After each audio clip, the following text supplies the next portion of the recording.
Le hemos pedido a Julio que como doctor y como siendo Argentina un paciente de riesgo, digamos, en temas macroeconómicos, que nos ayude. Julio Velarde, el peruano más querido por todos los peruanos y también ahora por Argentina. Fue a dar un meeting para hablar de la situación económica del Perú, para explicar cómo está trabajando Perú para mantener esa estabilidad y ser el nuevo dólar de Latinoamérica, y a dar un mensaje de optimismo para Argentina. Y además, al final de la charla, es ovacionado. Quédate hasta el final para verlo, porque es una barbaridad lo que va a explicar Julio Velarde. Y espero que te guste el vídeo, ya sabes, dale like, suscríbete, comparte, vídeo original abajo en la descripción. Y vamos para allá. Hola Julio, buenas tardes, ¿cómo estás? Ya hemos charlado bastante con Julio en estos días. Yo trabajaba en una empresa americana hace muchos años, que cada vez que teníamos que explicar a Argentina, el dueño empezaba diciendo "This is a very special country", porque todo lo que venía después era absolutamente inexplicable. Y esto es lo que nos pasa a los argentinos. Y hoy tenemos el privilegio de tener con nosotros a Julio Velarde, que como mencionamos recién, es presidente del Banco Central de la República de Perú desde el 2006, 17 años, en los que pasaron en ese periodo 8 presidentes de la nación. Y esto es independencia del Banco Central, esto es procesos políticos que se independizan de los procesos económicos. Entonces, bueno... Sinceramente creo que esta estrategia que usa el Perú debería de usarse en muchos otros países. Sin ir más lejos, en el mío, porque estoy hasta el huevo de que nuestros políticos nos roben, así te lo digo. Y de esta manera mantienen la economía bien. De verdad te lo digo. Este método me gustaría tenerlo para España, no es broma. Primero, gracias Julio por estar acá. Y segundo, la primera pregunta es, ¿cómo Perú logra la independencia del Banco Central? ¿Cómo fue este proceso que termina en este éxito de tantos años de independencia de los procesos políticos que hubo en Perú en los últimos años? Bueno, primero, gracias por la invitación. Realmente la autonomía legal constitucional se dio el 7-9, pero sin restricciones al Banco Central. Entonces, en los 80 hemos tenido hiperinflación con Banco Central Autónomo. Recién se pusieron después restricciones a lo que puede hacer el Banco Central. O yo puedo ser removido si presto plata al gobierno directamente. Puedo ser removido si compro bonos, que se compran por razones monetarias, no para financiar al gobierno.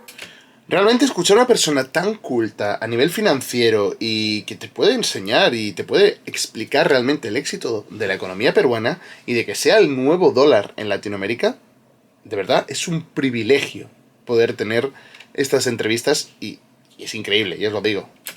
Más allá de un porcentaje de la base monetaria, 5%.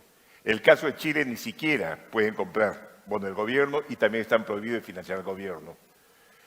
No puedo establecer tipo de cambio diferenciado. Establezco un tipo de cambio diferenciado y puedo ser removido por el Congreso. Se considera falta grave, va contra la Carta Orgánica. No puedo poner coeficientes para que presten los bancos a un sector particular. O no puedo obligar a los bancos a comprar bonos del Tesoro. También causa remoción. Es decir, somos autónomos, pero hay cosas que felizmente... Ovacionado, ¿eh? Hay cosas que no podemos hacer. Ahora, los bancos de la región, que creo que han sido exitosos, tienen también restricciones parecidas. Tal vez no las mismas, pero parecidas, ¿no? Perú, en los últimos 20 años, ha estado por debajo del 5% de inflación anual durante 20 años. Entonces, acá una primera pregunta abierta para Julio es, ¿cómo logra un país latinoamericano, con los mismos procesos políticos complejos que tenemos nosotros, estabilizar la inflación en un nivel tan bajo? Bueno, primero, no es 5, estamos bajo de 3. 2,9 ha sido el promedio en este ciclo. ¡Hey! Creo que parte es, hemos sido un país muy dolarizado. Entonces, la meta de inflación que hemos fijado nosotros es 2 más menos 1, porque competimos con el dólar. Chile tiene una meta de 3%, Colombia 3%, Brasil incluso encima. Entonces, fijar una meta de 2% nos obliga a tener una tasa más baja de inflación, ¿no? Y felizmente lo hemos conseguido, somos el país de la región que tiene como moneda propia, Saca pecho, Julio, saca pecho. que tiene inflación más baja, inclusive más baja que la que tiene Ecuador en este siglo, ¿no? Y ha dolarizado Ecuador. Pero creo que fijarse una meta más ambiciosa, y segundo, como ha pasado acá, vivimos una hiperinflación, en que todo el mundo tenía controles por todas partes, 34 tipos de cambio, no sé cuántos tienen ustedes, pero van por 20, supongo, una cosa de esas. No sé, un montón. Y llega un momento realmente en que se notaba que tenía que arreglarse el problema de una forma u otra, ¿no? Porque creo que acá volvemos al tema del equilibrio fiscal. De nuevo, yo cito datos de la economía de Perú porque son sumamente llamativos.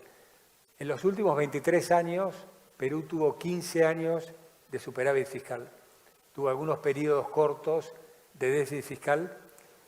Y esa es otra pregunta también, ¿no? Que apela más probablemente al Poder Ejecutivo que al Banco Central, que es cómo se administra un Estado, cómo se cambia la cultura política para que los administradores del Estado administren teniendo como pauta el equilibrio fiscal. Mira, creo que la hiperinflación hizo tanto daño. El ingreso per cápita del 6-7 recuperó en 2003, 36 años sin crecer. Y eso es por la hiperinflación. Ustedes tienen, creo que 10, 12 años sin crecer ahora, básicamente, ¿no? Eso creo que marca la presión social para que el gobierno sea prudente. Y efectivamente hemos tenido que los ministros de Hacienda, a pesar que han cambiado muchas veces bastante, han mantenido como objetivo cierta disciplina fiscal, ¿no? Muy bien, Julio, de verdad, la charla que está dando es súper importante realmente. Y ahora la deuda sobre el producto es la más baja en la región, efectivamente. Y el déficit, bueno, es manejable, hay déficit, pero es manejable, digamos, ¿no? Vamos a hablar un poquito de la pandemia. En la pandemia tuvieron ustedes una situación particular de déficit, de tasa de interés, y ahí tuvieron que demostrar las bondades del sistema que tienen en un contexto tan especial como fue pandemia. ¿Nos querés contar, Julio, algo de eso? Con todo gusto. Comienzo por la parte monetaria. Bajamos la interés hasta 0.25, que ha sido la más baja de emergentes, pero eso después de muchos años de lograr credibilidad.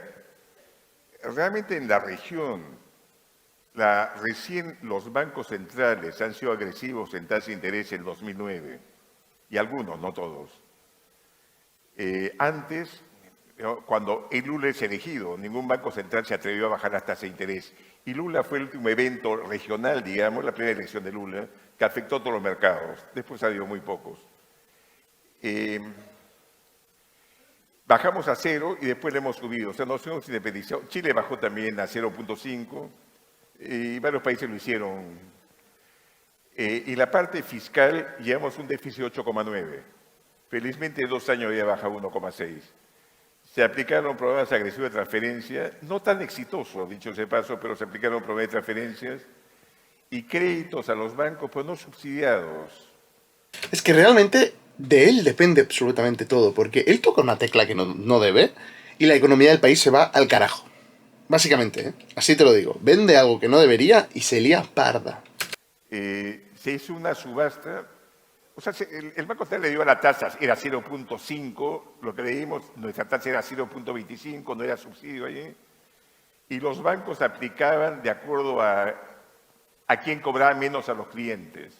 Entonces, el promedio del crédito que han dado a 4 años a las empresas salió 2%.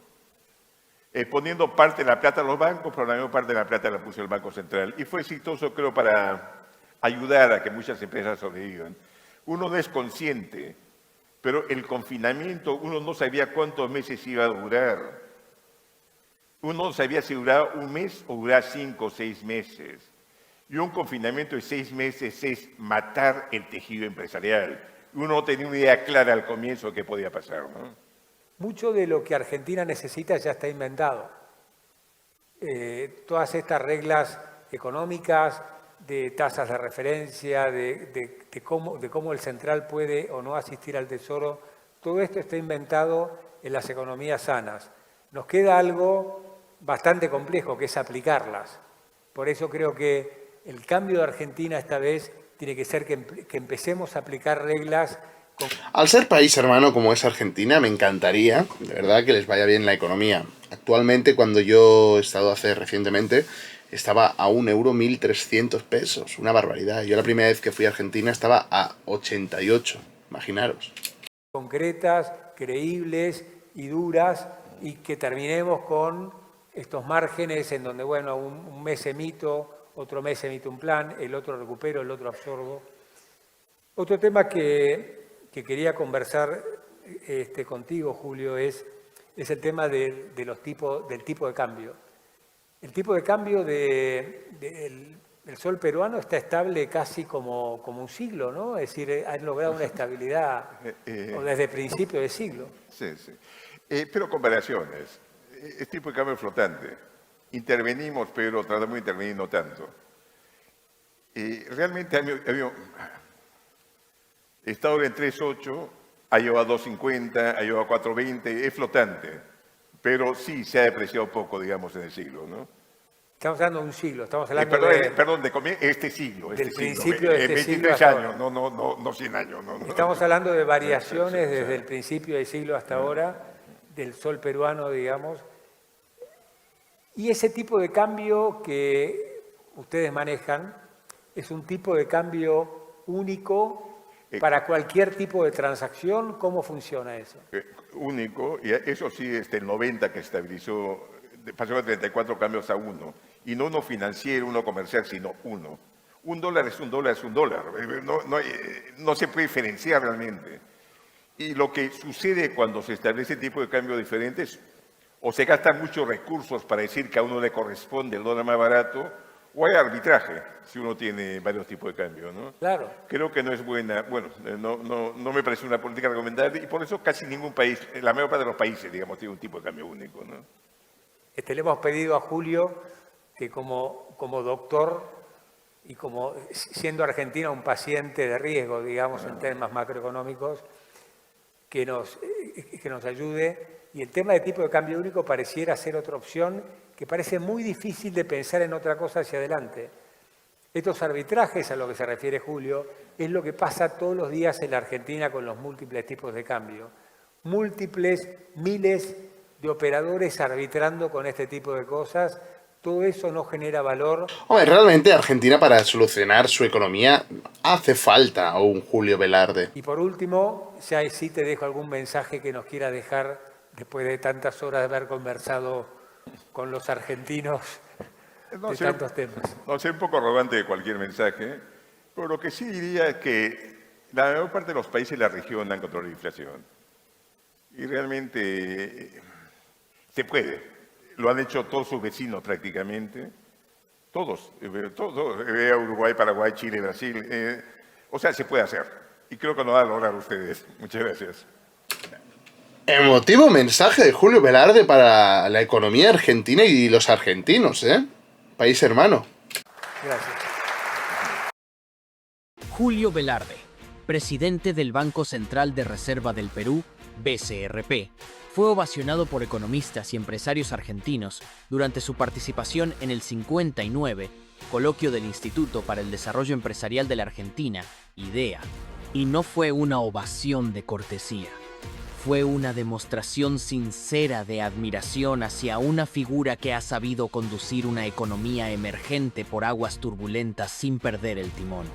En un país como Argentina, donde la inflación es crónica y el dólar un refugio psicológico, escuchar a un banquero central latinoamericano hablar de estabilidad monetaria sonó casi como ciencia ficción, pero era real. Velarde... Es real y se puede lograr. Obviamente hay un trabajo detrás increíble de Julio Velarde, que lleva años metido ahí haciendo de todo tipo de maniobras y malabares para conseguir la estabilidad económica, pero lo consiguió y lo sigue consiguiendo. Y como hemos dicho en muchos vídeos en el canal, que siempre que hemos hablado de la moneda, ojalá el que venga detrás sea igual o mejor que Julio Velarde. Velarde no llegó a vender humo, llegó con resultados, con cifras, con credibilidad. Y uno de los pilares que destacó en su ponencia fue el poder de las reservas internacionales del Perú, que superan los 74.000 millones de dólares a la fecha. Esta cifra, impresionante para un país de su tamaño, ha sido una red de seguridad clave para proteger la economía peruana de las tormentas externas e internas. Con estas reservas, el BCRP tiene margen de maniobra para intervenir en el mercado cambiario cuando el tipo de cambio se vuelve demasiado volátil. Y eso ha sido crucial no solo ante shocks externos como la pandemia o la guerra en Ucrania, sino también en momentos de alto estrés político interno como los cambios de presidentes, crisis institucionales o enfrentamientos. Y sí, eso es una de las cosas que más ha dicho el mundo. ¿Qué ha pasado aquí? Han tenido 5 presidentes en 3 años. ¿Cómo puede ser de que su economía sea tan estable? El culpable lo tenemos aquí delante. Entre poderes del Estado, donde en otras economías el tipo de cambio se dispara con la misma velocidad que cae la confianza. En el caso peruano, el dólar ha mostrado una sorprendente estabilidad. ¿Por qué? Porque los mercados saben que el Banco Central tiene con qué defender la moneda. Y más importante aún, que tiene la voluntad técnica e independencia institucional para hacerlo. Velarde explicó que, incluso en los momentos más críticos, el BCRP ha mantenido una política monetaria seria, transparente y predecible, sin dejarse arrastrar por presiones populistas. Y eso ha permitido que Perú tenga una de las inflaciones más bajas de América Latina, incluso más baja que países como Ecuador, que están completamente dolarizados. No se trata solo de acumular reservas por acumular, dijo Velarde. Se trata de tener credibilidad. Si la gente sabe que el Banco Central puede y va a intervenir si es necesario, entonces no se asusta. No corre a comprar dólares. No se rompe la cadena de confianza. Este enfoque técnico, disciplinado y estratégico fue lo que despertó los aplausos del auditorio argentino.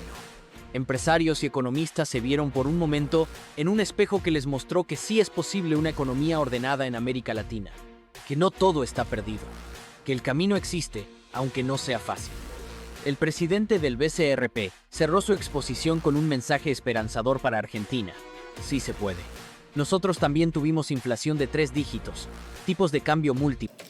Se puede, señores, se puede, y Julio Velarde lo ha dejado claro para toda Argentina. ¿Qué os parece? Ha sido ovacionado, ha sido, pues, realmente muy querido Julio Velarde en Argentina, en este pedazo de evento en el cual, pues, habla, ya habéis visto, de la situación económica del Perú, de la situación económica de Argentina, y, pues, ya os digo, ¿qué os ha parecido? Os leo en comentarios. Espero que te haya gustado mucho el vídeo, dale like, suscríbete, comparte, y nos vemos en el siguiente vídeo. ¡Adiós!